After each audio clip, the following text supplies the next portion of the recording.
வாழ்க வளமுடன். ஏப்ரல் 8, 2024 பங்குனி 26. இன்று சர்வ அமாவாசை. திருக்குற்றாலம் நடராஜ சித்திர சபையின் 5 பஞ்ச சபைகளில் ஒன்றாகும். இந்த கோவில் முதலில் விஷ்ணு கோவிலாக இருந்தது.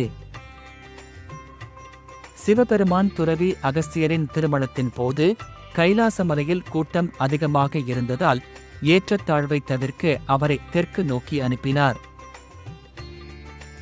குற்றாலத்தில் துறவி அகஸ்தியார் ஒரு வைணவ கோவிலை கண்டுபிடித்தார். மேலும் அகத்தியர் அதை சிவன் கோவிலாக மாற்றினார் என்று ஒரு கதை உள்ளது. லிங்கத்தின் மீது அகஸ்திய முனிவரின் கைரேகைகள் இன்னும் காணப்படுகின்றன.